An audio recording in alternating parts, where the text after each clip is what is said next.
वेदास का मतलब हुआ, वेदास विद शब्द से बना, विद का मतलब हुआ ज्ञान, नॉलेज, और वेद का मतलब हुआ बुक ऑफ नॉलेज, है ना, ज्ञान की पुस्तक। वेदों को कहते हैं ज्ञान की पुस्तक। वेद जो है आर्यों के अर्लीस्ट बुक्स हैं, the earliest books of the Vedas of the Aryans, है ना। और संसार के भी अर्लीस्ट बुक में इसको शामिल किया जाता है।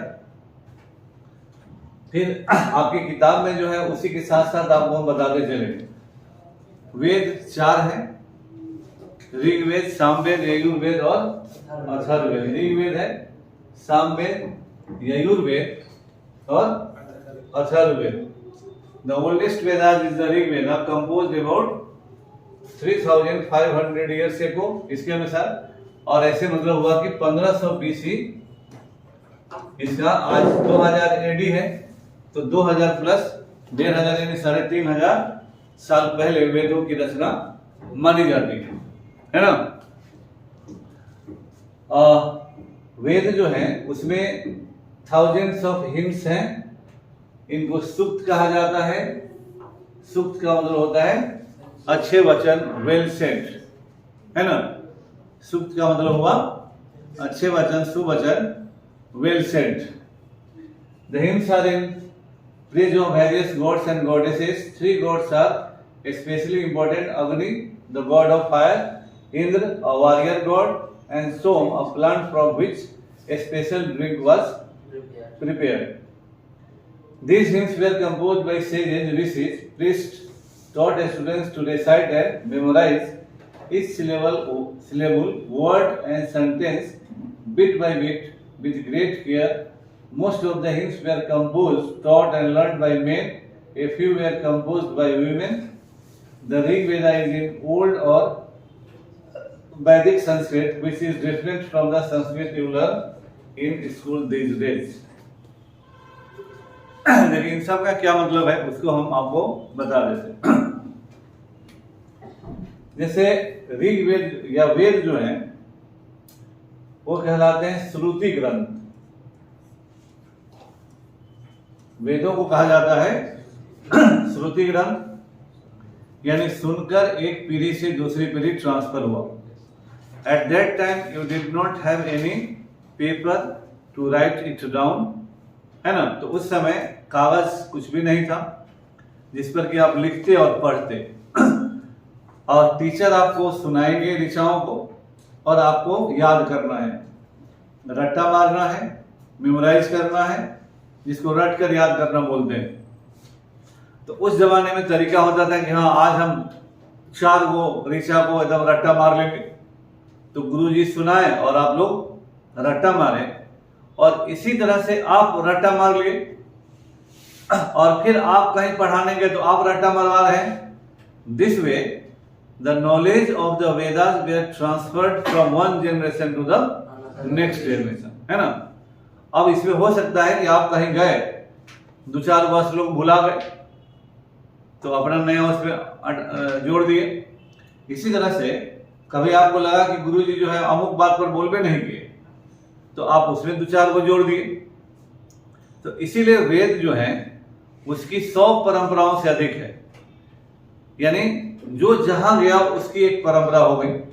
तो किसी में मंत्रों की संख्या कम है, किसी में ज्यादा है।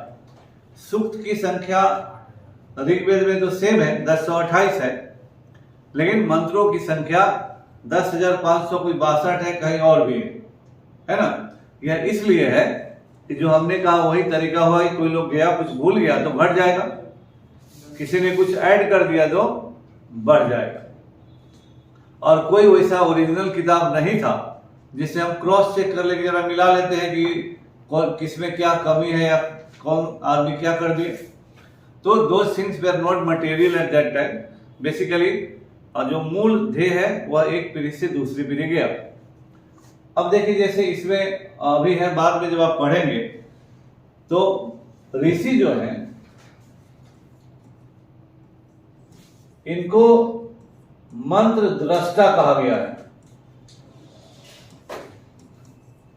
है ना। हमारे वैदिक परंपरा में जो पारंपरिक जो हमारा धार्मिक और इस तरह का जो बात है, तो जिस तरह से मुस्लिम लोगों में कहा जाता है कि Quran was revealed by Allah to Muhammad Sahab, ईसाइयों में कहा जाता है कि Bible was revealed to Christ by God, यानी those books are not created by human being, है ना। तो मनुष्य कृत यह नहीं है ना। उसी तरह से वेदों के बारे में भी हमारे परंपरावादी जो लोग हैं वो कहते हैं कि they have not been created by human being, है ना, ये मनुष्यकृत नहीं है। The hymns were revealed to the rishis by the gods, देवताओं के द्वारा वैदिक मंत्र का दर्शन दिया गया ऋषियों को, तो इसीलिए ऋषियों को मंत्र दृष्टा कहा जाता है, यानी मंत्रों का दर्शन किया, है ना उन्होंने।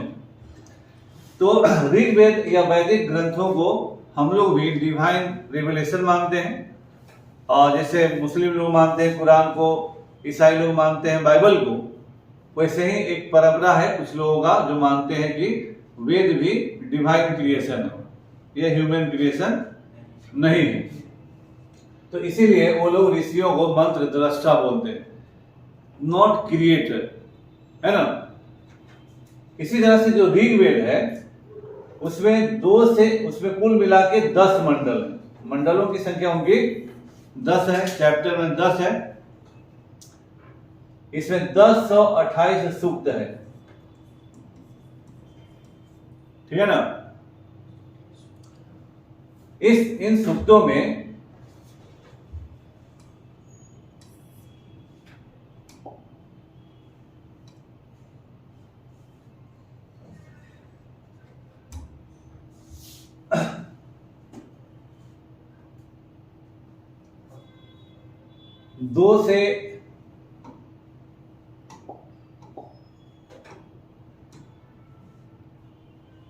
दो से 7वां मंडल फैमिली बुक कहलाता है।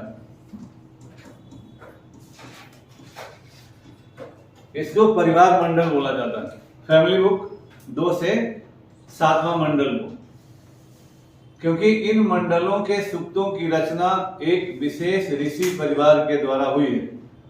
The sukt of these mandals were created of, मतलब यहाँ तो कहा they were revealed to a particular family of the rishis। तो एक ही परिवार के लोगों ने इन सूक्तों का दर्शन किया, इसीलिए वह मंडल परिवार मंडल कहलाता है ना। और 2 से 7वां मंडल ही अर्लीएस्ट कहलाता है। पहला और 10वां मंडल सबसे बाद में जोड़ा गया। 9th मंडल जो है, जो 9वां मंडल है इसका ऋग्वेद का, वो सोम देवता को समर्पित है। जो भी इसमें आपने देखा, the 9th mandal is totally devoted to the Som, है ना। सोम देवता है। अब सोम पे है, उस समय बनता था, लोग पीते थे, तो इसका भी पूजा होता था। इस सब बात अपना चलता है, और उसका जो सच्चाई है, जो भी बात अलग है, ठीक है ना। ऋग्वेद में इसमें देवता जरूर है, लेकिन जान लीजिए कि ऋग्वेद में सूक्तों के हिसाब से इंद्र सबसे बड़े देवता है, क्योंकि इनको 250 सूक्त समर्पित है ना। इंद्र को 250 सूक्त समर्पित है। अग्नि को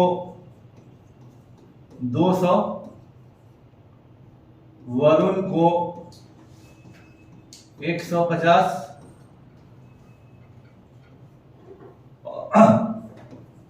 और सोम को 144,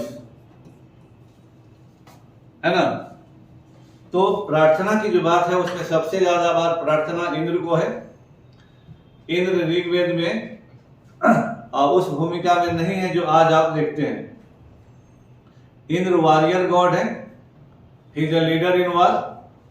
तो ऋग्वैदिक का युद्ध प्रिय समाज है, तो whenever the Aryans go for war they pray Indra to lead them, है ना।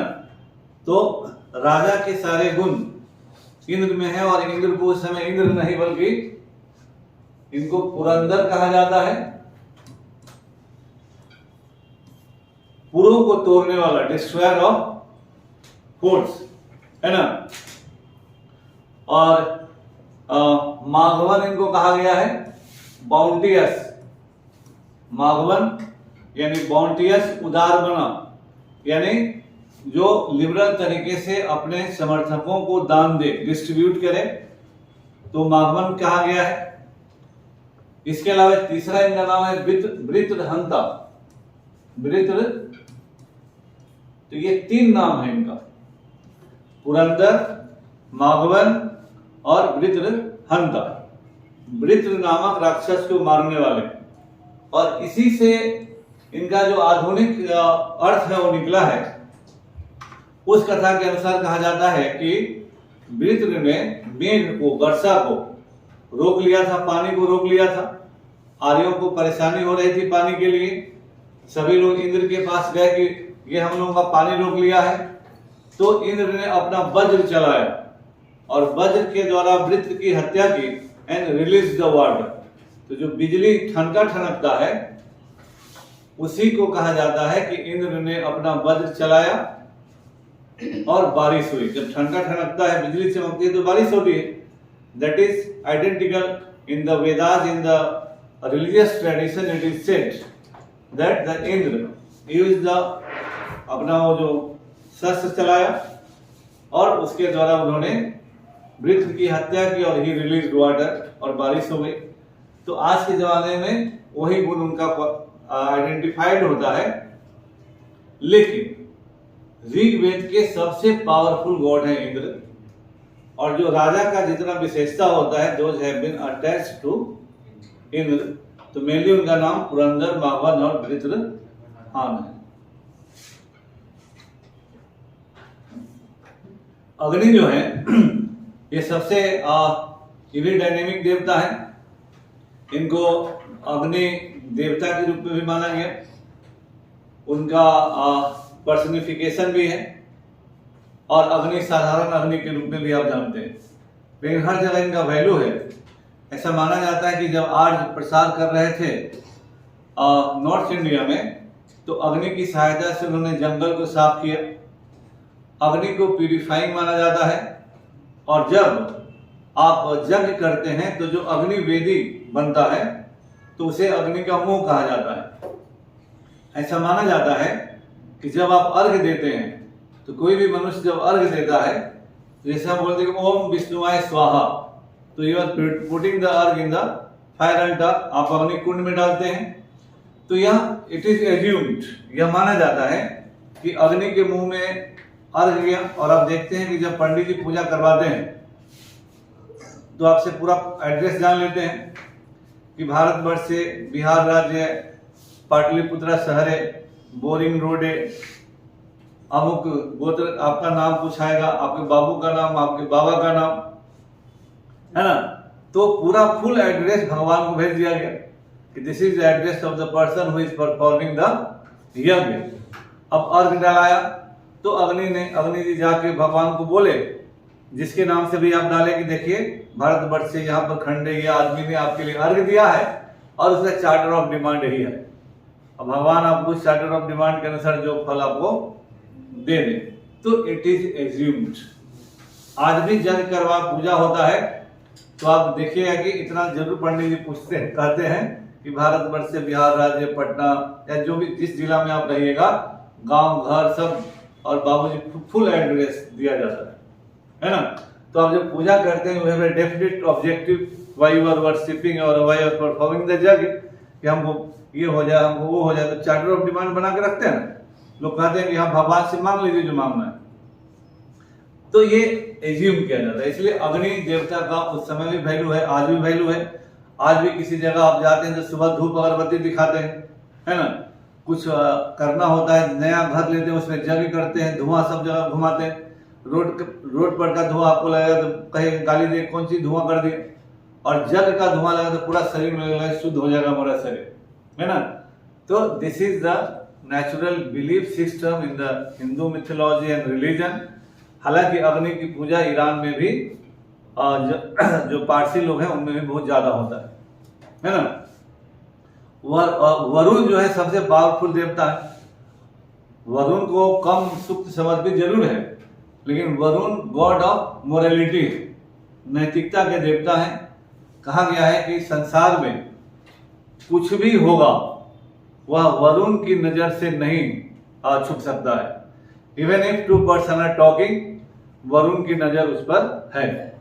और वरुण अपने दूतों के माध्यम से चारों दिशाओं में संसार के सभी प्राणियों पर नजर रखते हैं। Your good deeds and bad deeds their made account of, आपका अकाउंट बना रहेगा। इसके अलावा सूर्य भी जब पूरब से पश्चिम चलते हैं तो he observes the whole universe and then reports to Varun कि हमने इस दरमियान किन किन लोगों को क्या क्या करते हुए देखा है। इसलिए वरुण नैतिकता के ऐसे देवता हैं जिनसे लोग डरे रहते हैं कि वरुण अगर हम कुछ गलत किए तो कहा गया कि वरुण बहुत ही कड़ी सजा देते हैं और जो अच्छे कर्म करते हैं उनको रिवार्ड देते हैं। तो इससे लोग प्रोत्साहित रहते होंगे। लेकिन वरुण जैसे इंद्र को सबसे ज्यादा सुख समर्पित है, लेकिन डरते हैं सबसे ज्यादा वरुण से। इसमें दो तरह का सवाल आता है, कभी भी ध्यान रखिएगा। सबसे ज्यादा सुख समर्पित है इंद्र को, लेकिन डरते लोग हैं सबसे ज्यादा वरुण से, है ना। और सोम तो सोम है, सोम पे बनता है। जब के अवसर पर सोम पिएंगे तो नीतीश जी अभी बैन लगाए हुए हैं, तो जग करके कोई बोल सकता है कि हम सोम जग कर रहे हैं, सोम पिएंगे, उतने दूर में पिएंगे, उतने दूर में रहेंगे।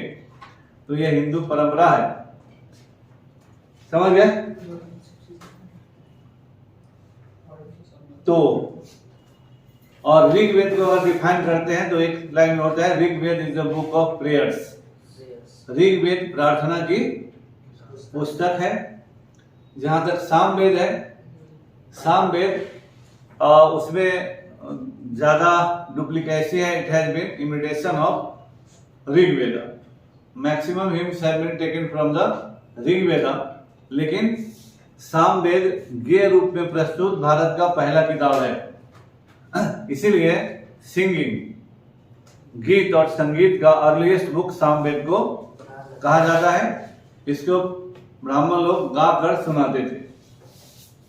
यजुर्वेद जो है इसे यज्ञों की पुस्तक कहा जाता है, बुक ऑफ यज्ञस, है ना।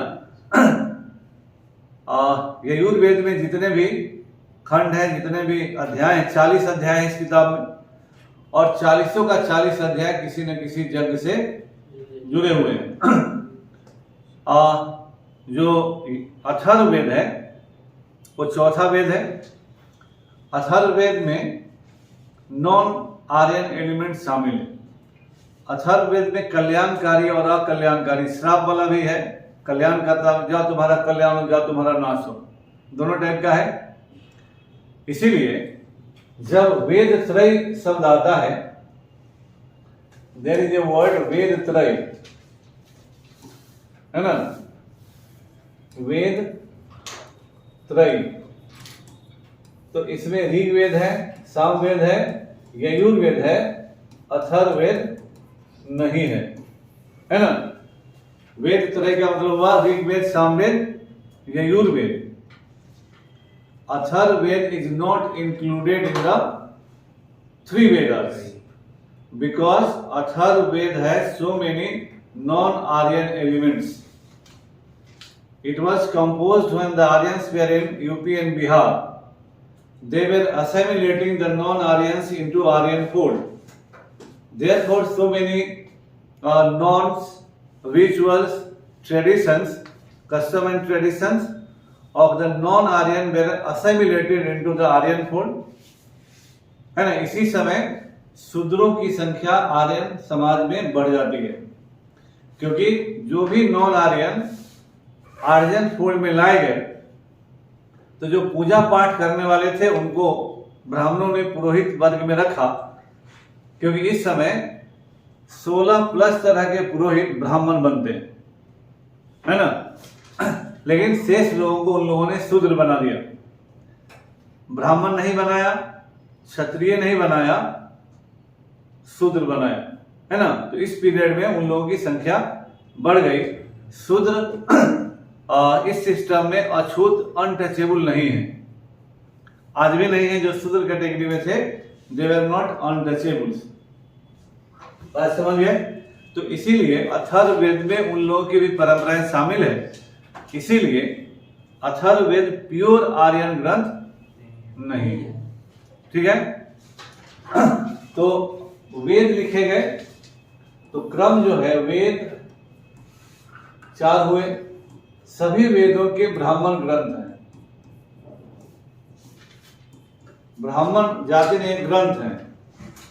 The Brahmana granths are elaborate explanation of the यज्ञास, यज्ञों का विस्तृत विवरण है ब्राह्मण ग्रंथ। तो in the most complicated way, तो इस समय Brahmin the priest were made indispensable for the system, अब वो अपरिहार्य बन गए, यानी ब्राह्मणों के बिना कोई काम धार्मिक नहीं हो सकता है। और ब्राह्मण ग्रंथ में याज्ञिक रीति रिवाज को इसी तरह से कॉम्प्लिकेट बना दिया गया कि आम आदमी के समझ से धर्म बाहर हो गया। स्वाभाविक है कि आपको समझ में नहीं आना, तो पंडित जी जो आप कह दीजिए ठीक है, लेकिन जब कोई भी चीज बहुत ज्यादा कॉम्प्लिकेटेड होता है तो उसका रिएक्शन होता है। इस पीरियड में ब्राह्मण ग्रंथ देखिए, वेद में ऋग्वेद के अलावे तीनों वेद और सभी ग्रंथ उत्तर वैदिक काल में लिखे जाएंगे, यानी 1000 ईस्वी पूर्व के बाद लिखे जाएंगे। ब्राह्मण ग्रंथ के बाद आरण्यक ग्रंथ लिखे गए और आरण्यक के बाद उपनिषद, है ना। ब्राह्मण ग्रंथ जो है बोले याज्ञिक रीति रिवाजों को बहुत क्लिष्ट तरीके से लिखा गया। आरण्यक ग्रंथ का मतलब हुआ कि जो ग्रंथ जंगलों में लिखे गए, the books were composed in the forest. अब जंगल में ग्रंथ क्यों लिखाया? उस समय तो आज का समय नहीं था कि पॉपुलेशन बहुत ज्यादा है कि जंगल में चल गए।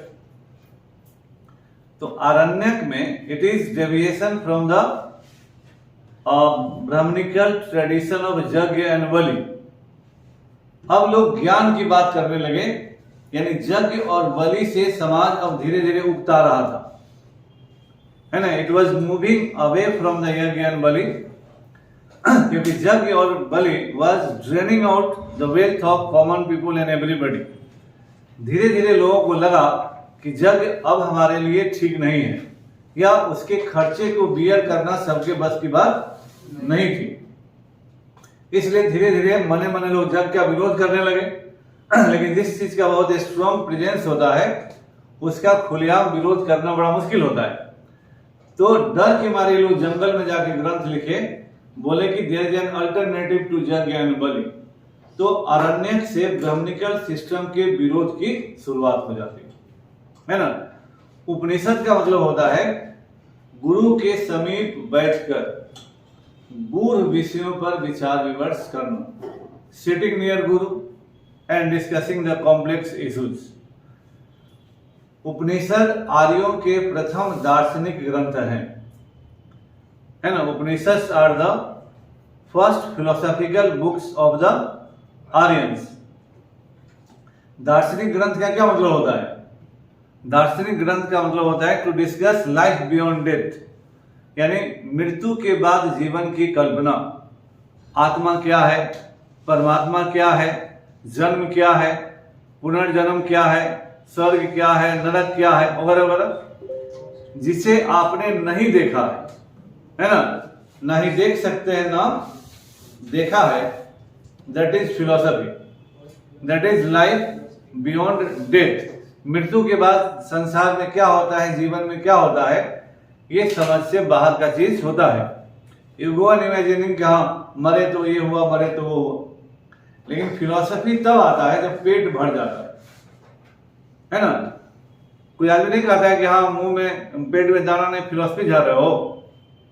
यानी जब पेट भर जाता है तब ना आप सोचिए कोई मर गया तो काहे मर गया, कोई पैदा लिया तो कैसे पैदा लिया। On this complex issue you go on discussing. जब आपका मन शांत है, पेट भरा हुआ है और पता है कि घर में भोजन फिर मिल जाएगा, तब आप शांत होकर सोच सकते हैं। कोई आदमी मर गया तो हल्ला हो के मर गया, अब उसी में कोई और आदमी उसको बांध छान के ले चलेंगे। उसी में एक आदमी सोचा कि इसको क्या हो गया, अभी तो ठीक ठाक था, देह हाथ वैसे नहीं है। अब इसके अंदर what disappeared from the body, अब बैठ के विचार कर रहा है, विचार करके दो चार को फिलोसफी झाड़ दिया, है ना। दिस वे द फिलोसफी केम। लेकिन तो पहला नंबर की उपनिषद आर्यों के प्रथम दार्शनिक ग्रंथ है। दूसरा नंबर के उपनिषदों में यज्ञ और बलि का विरोध है पूरी तरह से। इन्होंने कहा, उपनिषद में कहा गया है कि जो यज्ञ के माध्यम से, यज्ञ और बलि के माध्यम से भवसागर पार करना चाहता है, वह ऐसे ही है जैसे कोई फूटी नाव से नदी पार करना चाहता हो। यानी फूटी नदी है, बीच में डूब जाइएगा, है ना। फिर कहा गया है कि जो यज्ञ और बलि पर विश्वास करते हैं वो मूर्ख है। मूर्ख जो होता है उसको समझा लीजिएगा, मूर्ख को कभी नहीं समझाइएगा, है ना। मूर्ख बियॉन्ड कॉम्प्रिहेंशन होता है। तो समाज में ऐसा भी आदमी होता है।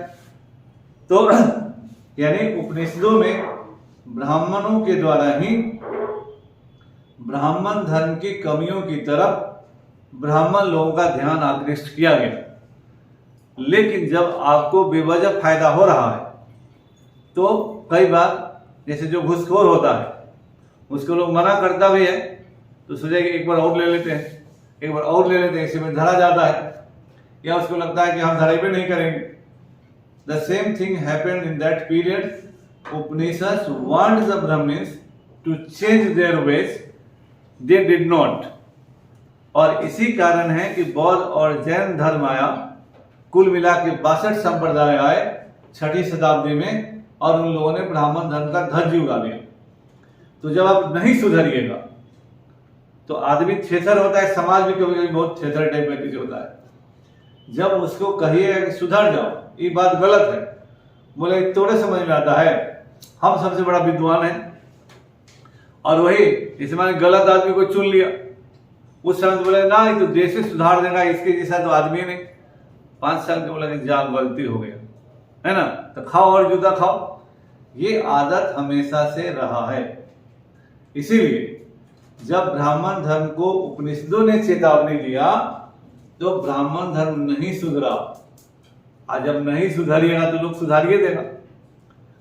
तो बौद्ध और जैनों ने ब्राह्मण धर्म के मूल अवधारणाओं का ही ध्वज उड़ा लिया। जितना ब्राह्मण धर्म हाँ बोलता था उतने इन्होंने न बोला, तो उनके सारे सिद्धांतों को निगेट कर दिया। तो वेद, ब्राह्मण, आरण्यक और उपनिषद को मिलाकर कहा जाता है वैदिक संहिता। वैदिक संहिता याद रखिएगा, इम्तिहानों में कभी कभी आ जाता है कि निम्न में कौन वैदिक संहिता नहीं है। निम्न में